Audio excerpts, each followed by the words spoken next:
Sun Tzu said, "There are 5 ways of attacking with fire. The first is to burn soldiers in their camp. The second is to burn stores. The third is to burn baggage trains. The fourth is to burn arsenals and magazines. The fifth is to hurl dropping fire amongst the enemy." In order to carry out an attack, we must have means available. The material for raising fire should always be kept in readiness. There is a proper season for making attacks with fire, and special days for starting a conflagration. The proper season is when the weather is very dry. The special days are those when the moon is in the constellations of the Sieve, the Wall, the Wing, or the Crossbar, for these 4 are all days of rising wind.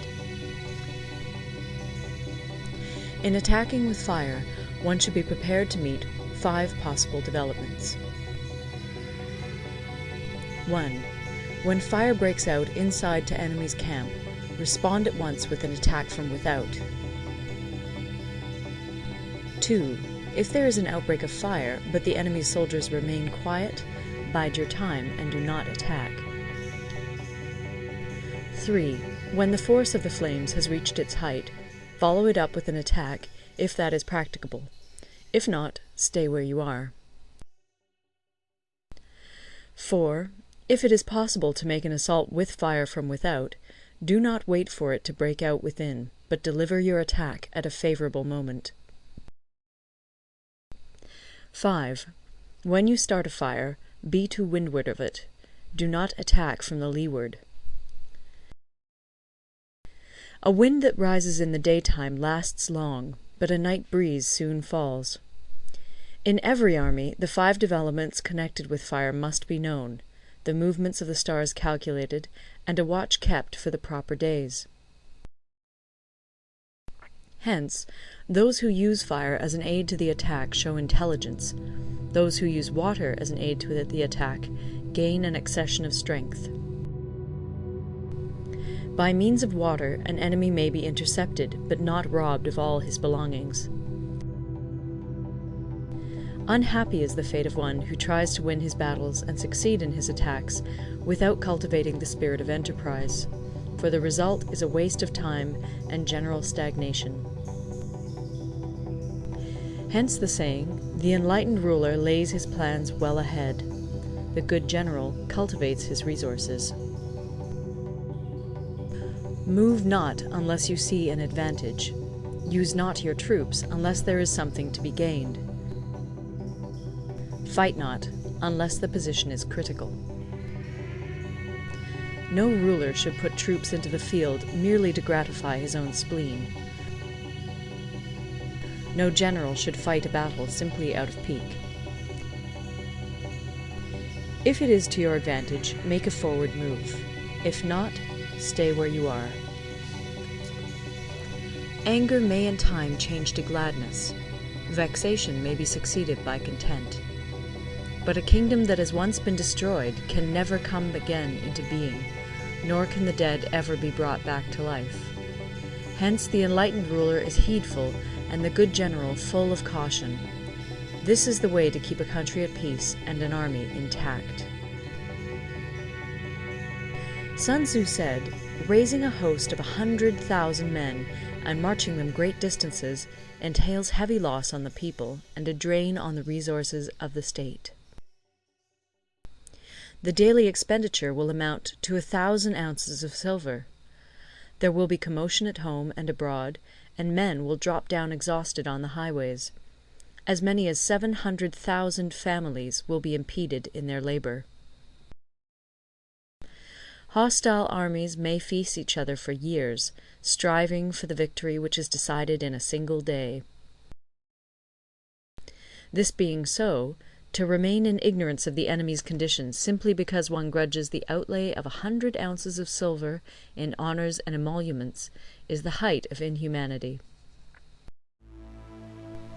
One who acts thus is no leader of men, no present help to his sovereign, no master of victory." Thus, what enables the wise sovereign and the good general to strike and conquer and achieve things beyond the reach of ordinary men is foreknowledge.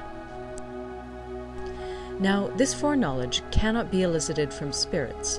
It cannot be obtained inductively from experience, nor by any deductive calculation.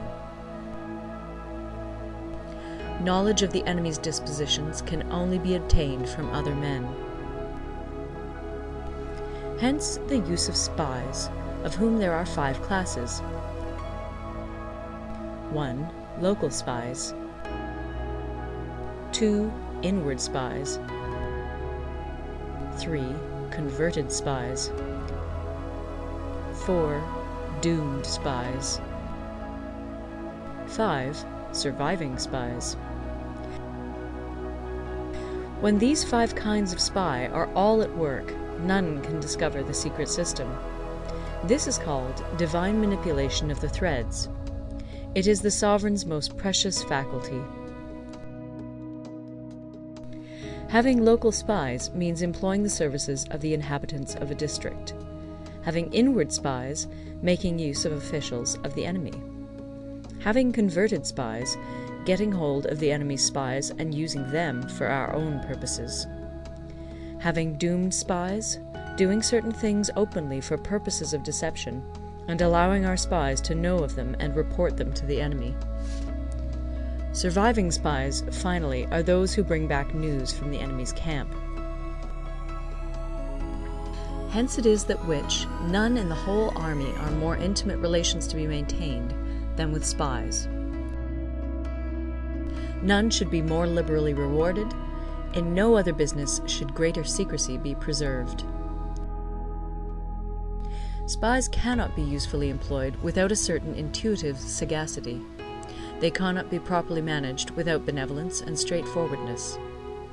Without subtle ingenuity of mind, one cannot make certain of the truth of their reports.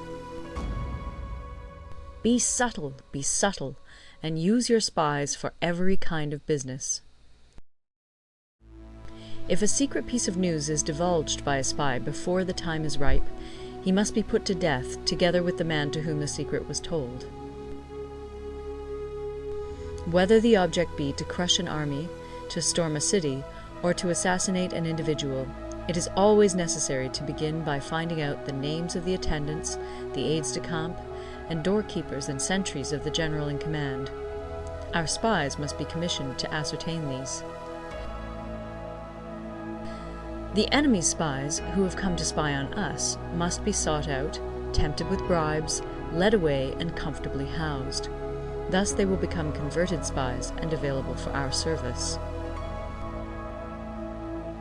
It is through the information brought by the converted spy that we are able to acquire and employ local and inward spies. It is owing to this information again that we can cause the doomed spy to carry false tidings to the enemy. Lastly, it is by this information that the surviving spy can be used on appointed occasions.